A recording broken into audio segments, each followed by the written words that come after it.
¿Quieres saber cómo evitar las caídas en moto? Pues en este vídeo te voy a contar los errores más comunes y las maneras más efectivas para evitar caerte. Yo soy piloto profesional y por desgracia en toda mi carrera he tenido muchas caídas, así que te voy a contar mis aprendizajes para que no cometas los mismos errores, no te caigas, no rompas la moto, no te gastes dinero en reparaciones y tampoco te hagas daño, que es lo más importante. Y el primer consejo es ir por la trazada correcta y no pisar la zona sucia.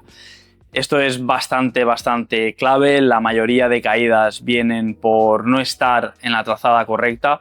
Entonces yo recuerdo una caída que tuve en los entrenamientos de las 8 horas de Suzuka, en la que yo entré después de la curva más parada del circuito. Hay una triple chicane y yo entré un poco colado en la primera curva.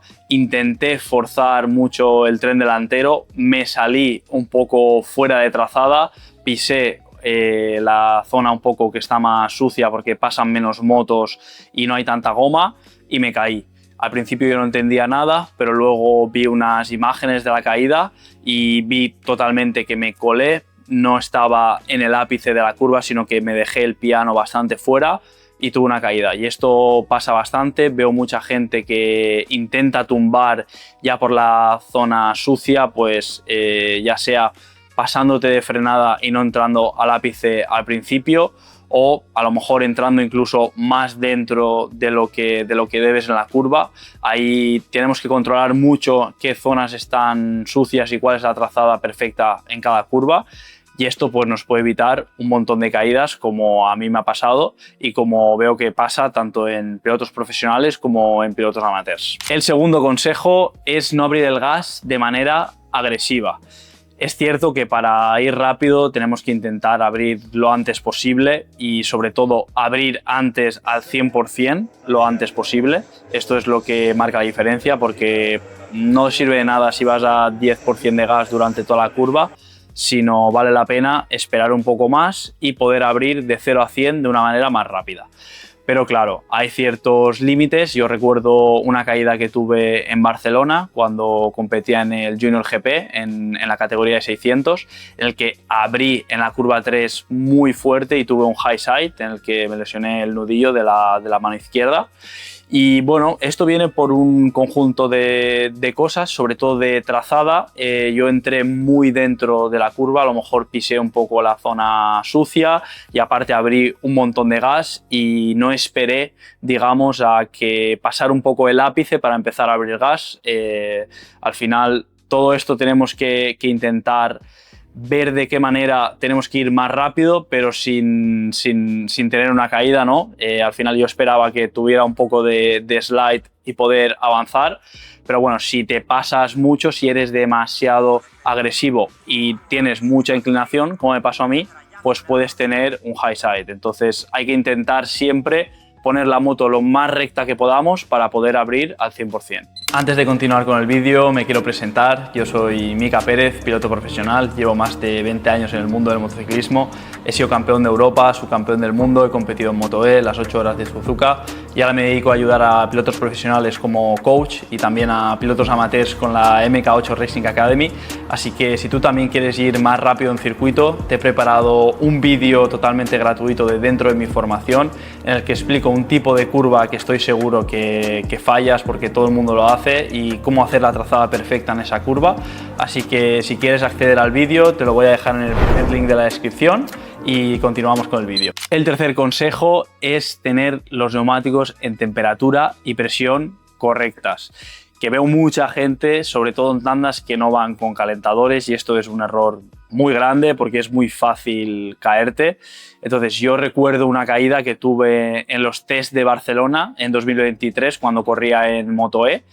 Y bueno, Barcelona es un circuito que tiene pocas curvas a izquierdas, entonces bueno, yo en la anterior vuelta, en la curva del estadio, me colé y no hice esa curva rápido, es una curva a izquierdas, y luego viene un montón de curvas a derechas. Entonces era invierno, marzo, aún hacía frío, entonces empecé la siguiente vuelta a tope, pasé la primera curva que es derechas, y cuando hice el cambio de dirección a izquierda, directamente de detrás se me fue, hice un high side y me caí. Y esto es por neumático frío al 100%, porque en esa misma tanda también se cayeron, creo que 2 pilotos en la misma curva, y es porque vienes de mucho tiempo a curvas a derechas, cuando haces el cambio de dirección a izquierda, pues tienes la caída. Esto pasa también en la curva 4 de Cheste, en la Nico Terol, pasa exactamente igual, vienes de muchas curvas de izquierda, cuando viene la primera derecha, te caes. Entonces, mi recomendación en circuitos donde no hay muchas curvas a derecha o izquierda es dar 3, 4, 5 vueltas hasta pasar varias veces por esas curvas donde no se tiene tanto tiempo el neumático y no se tiene tanto tiempo la inclinación para poder coger temperatura y no tener estas caídas. Al final estas caídas vienen en las 2, 3 primeras vueltas, sobre todo en campeonatos profesionales es donde más caídas hay, sobre todo por neumático frío. El cuarto consejo es no tener una presión excesiva de freno con mucha inclinación. Está claro, y lo he comentado muchas veces, que para ir rápido hay que frenar mucho hasta dentro de la curva y tener mucha presión de freno hasta dentro de la curva. Yo creo que básicamente la diferencia que consiga hacer Marc Márquez en MotoGP es porque frena muy hasta dentro de la curva y consigue frenar con mucha más inclinación que los otros pilotos, sobre todo a curva izquierdas, y también que consigue levantar la moto y abrir al 100% antes que nadie. Pero esto también puede provocar que tengamos alguna caída. Yo recuerdo una caída que tuve en la Superpole en Donington, en Super Sport 300 en 2017. Intenté adelantar un piloto por dentro, frené muy fuerte, me dejé un poco la curva, que no entré realmente en el ápice, sino que me colé un poco, seguí aguantando el freno, ¡pum!, y perdí el tren delantero.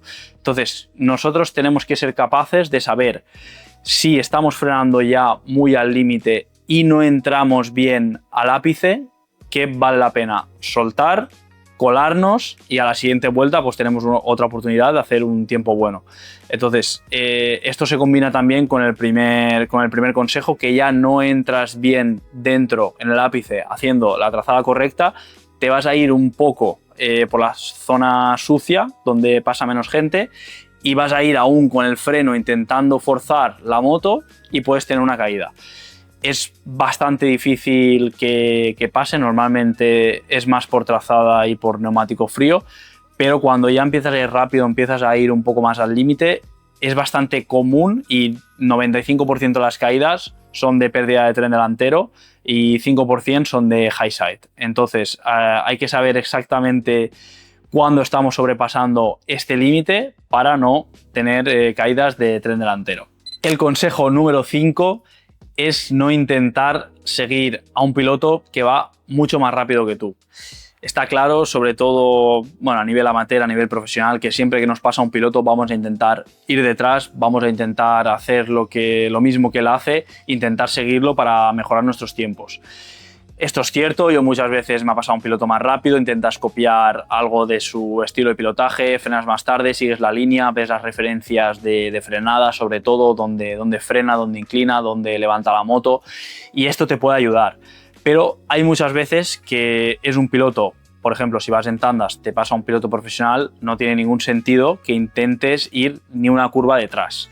Pero también a niveles profesionales, pues en mi caso en el Junior GP competíamos Moto 2 y 600 en la misma tanda, y yo recuerdo que estábamos en Cheste en un entrenamiento libre y me pasó Alonso López con la Moto 2 y yo pues intenté seguirlo aunque sea 3 curvas. Pues eso, no duré ni 3 curvas, porque cuando llegamos a la última curva de Cheste intenté frenar donde él frenó y pues perdí el tren delantero y me caí. Obviamente pues porque es una moto, la Moto 2, que te permite frenar mucho más hasta adentro que la 600 y no era mi guerra.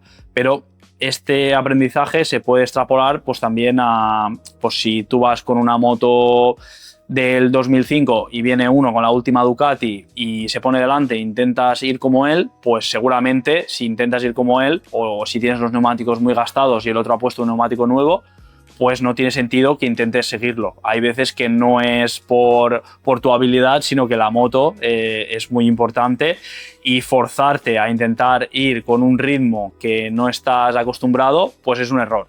Sí que es verdad que si te pasa un piloto que va un poco más rápido que tú sabes que tienes la moto en buenas condiciones, los neumáticos en buenas condiciones, pues hay que intentar seguirlo porque es un profesor que tienes ahí gratis. Pero normalmente hay que intentar no calentarse, intentar hacer las cosas bien y que puedas ir más rápido porque tú sepas que estás haciendo las cosas mejor, y no centrarte en el piloto que tienes delante. Este aprendizaje me viene muy bien para decir que yo veo que mucha gente no tiene claro cómo ir más rápido en circuito y van por instinto, entonces necesitan ver otros pilotos para intentar ir más rápido. Y esto, sobre todo en tandas, es bastante peligroso porque vas a seguir a alguien que sí puede ir un poco más rápido que tú, pero no tiene por qué hacer las cosas bien. Entonces, yo considero para ir rápido en moto hay que tener realmente el conocimiento de dónde se tiene que frenar, cómo se tiene que frenar, dónde se tiene que inclinar, cómo tenemos que levantar la moto, cómo tenemos que poner el cuerpo, cómo es la salida de curva, cómo es la trazada, el paso por curva. Hay 1000 cosas que se tienen que tener en cuenta y que yo creo que son clave, sobre todo para evitar caídas y para poder ir mucho más rápido y más seguro. Entonces, para poder ir mucho más rápido, evitar las caídas y saber exactamente cómo tienes que hacer una curva, te recuerdo que en la descripción tienes el vídeo de la trazada totalmente gratuito de dentro de mi formación, así que este vídeo te va a servir para no caerte o evitar una caída por no saber exactamente cómo hacer la trazada perfecta, y te va a permitir ir mucho más rápido. Así que nada, te recuerdo que te lo dejo por aquí abajo, espero que te haya gustado el vídeo y nos vemos pronto. Como siempre, gas.